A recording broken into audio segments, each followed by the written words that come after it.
মাদক কেন গ্রহণ করা হচ্ছে, দ্বিতীয় প্রশ্ন মাদক কখন গ্রহণ করা হচ্ছে। প্রত্যয় আমারই বন্ধু, প্রাণ চাঞ্চল্য করে এই ছেলেটি হঠাৎ কেন যেন গোমরা হয়ে যায়।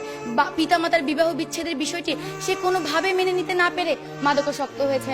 স্পিকার, আমি যখন তাকে জিজ্ঞেস করি তখন সে আমাকে উত্তরে বলে যে সিমিন, আমি যখন ঘুমের ওষুধ খাই না তখন আমার শান্তি লাগে, আমি না সব ভুলে যাই। মা বাবা যতই ঝগড়া করুক না কেন আমার কিছুই আমার কানে যাচ্ছে না। স্পিকার, সে আমাকে সেটাও বলেছে যখন আমি দেয়ালে আঘাত করি তখন দেয়াল দুলে কিন্তু আমার হাত দুলে না। ফিরে আসছি আবারও আমাদের বিরোধী দলের বক্তাদের কাছে। আহ্বান করছি মাননীয় বিরোধী দলীয় উপনেতা মার্জিয়া কবিরকে এই পর্যায়ে তার বক্তব্য প্রদান করার জন্য। 48, 52, 71 আর 90, 21 শতকের প্রেরণা। এখনই সময় হবে নতুন স্বপ্নের সূচনা। আর এই নতুন স্বপ্ন সূচনার অগ্রযাত্রা আজ থেমে গেছে যুব সমাজের অবক্ষয়ের কারণে। ধন্যবাদ মান স্পিকার, আজকের এই মহান সংসদে আমাকে ফ্লোর প্রদানের জন্য। মাননীয় প্রধানমন্ত্রী কর্তৃক উত্থাপিত প্রস্তাবটি হচ্ছে এই সংসদ মনে করছে যুব সমাজের অবক্ষয়ের প্রধান কারণ মাদক। মান স্পিকার, আমি যখন এই বিষয়টি পেয়েছি বিরোধিতা করার জন্য তখনই আমার মনে দুটি প্রশ্ন জেগে ওঠে। প্রশ্ন, মাদক কেন গ্রহণ করা হচ্ছে, দ্বিতীয় প্রশ্ন, মাদক কখন গ্রহণ করা হচ্ছে। এই দুটি প্রশ্নের উত্তর যখন আমি বের করছি ঠিক তখনই দেখা গেছে যুব সমাজের অবক্ষয়ের কারণে আজকে মাদক গ্রহণ করা হচ্ছে, মাদকের কারণে যুব সমাজের অবক্ষয় নয়। মান স্পিকার, আর এরই মাধ্যমে আমার দলীয় অবস্থান স্পষ্ট হয়ে যায় এবং সরকারি দলের অবস্থান পুরোপুরি ভেঙে পড়ে। মান স্পিকার, সরাসরি চলে যাচ্ছে আমার দলের নেতা কর্তৃক অর্পিত দায়িত্বে। আমি আজকে আমার জীবনের বাস্তবধর্মী একটি কাহিনী বলবো। প্রত্যয় আমারই বন্ধু, প্রাণ চাঞ্চল্য করে এই ছেলেটি হঠাৎ কেন যেন গোমরা হয়ে যায়। পিতামাতার বিবাহ বিচ্ছেদের বিষয়টি সে কোনোভাবে মেনে নিতে না পেরে মাদকাসক্ত হয়েছে।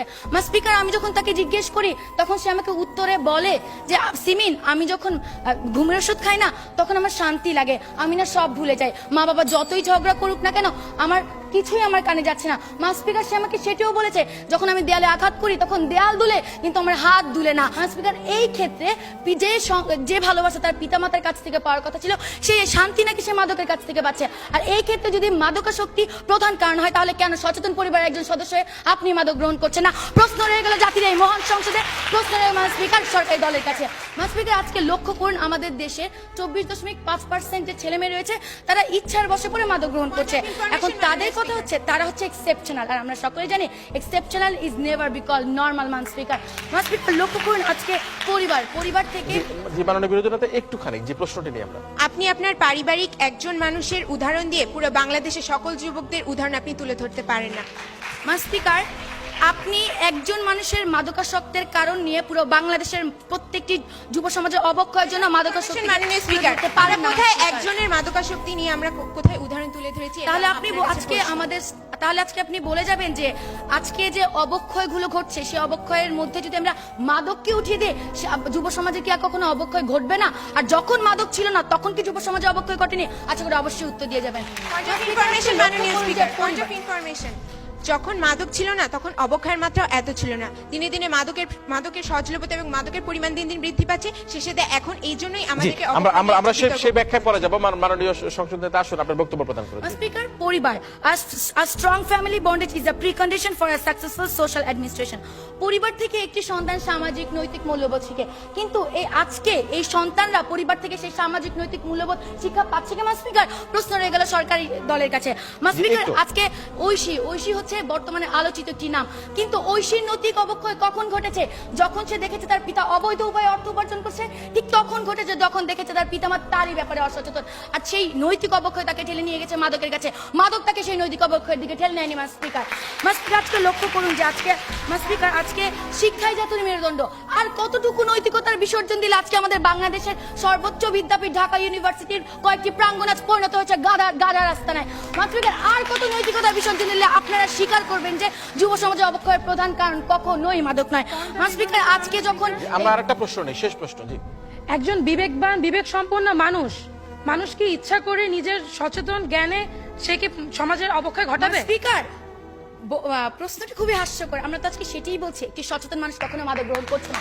যখন নৈতিক অবক্ষয় ঘটছে সম্পূর্ণ প্রশ্ন, মানুষের বিবেক কখন লোপ পায়? প্রতিপক্ষ মাদকের কারণে কি মানুষের বিবেক লোপ পাচ্ছে? যখন সে অসচেতন, ধর্মীয় শিক্ষা মেনে চলছে না, শিক্ষা মেনে চলছে না, সুশিক্ষার অভাব হচ্ছে, ঠিক তখনই নৈতিক অবক্ষয় করছে এবং ঠিক তখনই সে মাদক গ্রহণ করছে। আমি আমার বক্তব্য অনেক পরিবারে আজকে লক্ষ্য করুন যে অর্ডার প্লিজ। স্পিকার আর কতটুকু নৈতিকতার বিসর্জন দিলে তারা এটি স্বীকার করবেন যে যুব সমাজে অবক্ষয়ের পিছনে কখনোই মাদক প্রধান কারণ না স্পিকার। স্পিকার লক্ষ্য করুন, আজকে একটি যুবক যখন তার বাবার কষ্টের টাকায় লেখাপড়া করে যখন চাকরি পাচ্ছে না, যখন দারিদ্রতার কারণে তার সকল ইচ্ছাকে আজ কবর দিতে হচ্ছে, ঠিক সেই সময়টায় যে হতাশা, সেই হতাশাকে আপনারা বুঝবেন। সেই হতাশার কারণে আজকে সে বিভিন্ন ধরনের অপরাধ দিকে ঝুঁকে যাচ্ছে মান স্পিকার। আর অপরাধ কতটুকু মাদক নিয়ন্ত্রণ করছে আজকে আমার সেটি সরকারি দলের কাছে প্রশ্ন মান স্পিকার। মান স্পিকার লক্ষ্য করুন, আজকে আমরা যে ধর্ম আমাদেরকে শান্তি দিক শিখাবে, ধর্ম শান্তির প্রতীক, কিন্তু আজকে এই যে ধর্মের নামে আমরা এই যুব সমাজ মৌলবাদ জঙ্গিবাদ ছড়াচ্ছে, সেইটুকুর কারণে যে অবক্ষয় ঘটছে তা কিভাবে মাদক নিয়ন্ত্রণ করবে মান স্পিকার? আর প্রশ্ন রয়ে গেল সরকারি দলের কাছে। মান স্পিকার, এগুলোর মাধ্যমে আজকে আপনারা কিভাবে বলছেন যে যুব সমাজের অবক্ষয়ের প্রধান কারণ হচ্ছে মাদক? মান স্পিকার, আজকে আমি বিভিন্ন ধরনের কারণের মাধ্যমে এটি স্পষ্ট করে দিয়ে গেলাম যে যুব সমাজের অবক্ষয়ের প্রধান কারণ কখনোই মাদক নয়। আমার দলের সাংসদের এসে আরো স্পষ্ট কারণ দেখিয়ে যাবেন। মান স্পিকার, আজকে যদি তারা এটি প্রমাণ করতে চাইতো যে যুব সমাজ অবক্ষয়ের প্রধান কারণ, তাহলে তাদের এটিও প্রমাণ করার কথা ছিল যে আমরা যে আমাদের দলের নেতা এবং আমি যে ক্ষেত্রগুলো দেখে গেছি, সেই ক্ষেত্রগুলো যুব সমাজের অবক্ষয়ের পিছনে কখনোই প্রধান কারণ হিসেবে দায়ী নয় মান স্পিকার। কিন্তু তারা সেটি দেখাতে ব্যর্থ হয়েছেন। আশা করি সাংসদ এসে সেটি দেখিয়ে যাবেন।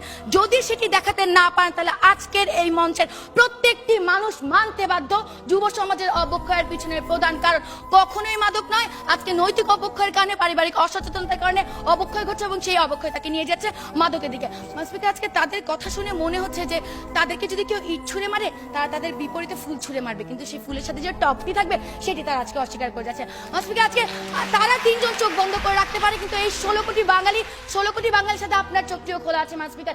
আপনি দেখতে পারবেন যে আসল সত্যিটা কি। তাই আজকে আমরা যুব সমাজের অবক্ষয় রোধ করতে চাই মান স্পিকার। তাই আজকে আপনার কাছে বিনীত আবেদন, এই সংসদে যাতে এই প্রস্তাবটি গৃহীত না হয় এবং যুব সমাজের অবক্ষয় রোধ করতে আপনি আমাদের সাথে এগিয়ে আসেন। ধন্যবাদ মান স্পিকার, ধন্যবাদ সবাইকে। ধন্যবাদ মার্জিয়া কবিরকে। একটা ছোট্ট উদাহরণ দিয়ে যে পিতা মাতার যে বৈবাহিক বিচ্ছেদ কি কারণে একটা সন্তানের জন্য একটা করুণ পরিণতি নিয়ে আসতে পারে সে উদাহরণ দেওয়ার চেষ্টা করেছে, এবং ঐশীর যে অবক্ষয়ের কারণটা আজকে মা বাবাকেই খানিকটা দায়ী করে সে তার বক্তব্য উপস্থাপন করার চেষ্টা করেছে যে এই তরুণ সমাজকে ফিরিয়ে আনতে হবে, আমাদের মাদক মুক্ত সমাজ তৈরি করতে হবে এবং সচেতন বাংলাদেশ গড়ে তুলতে হবে।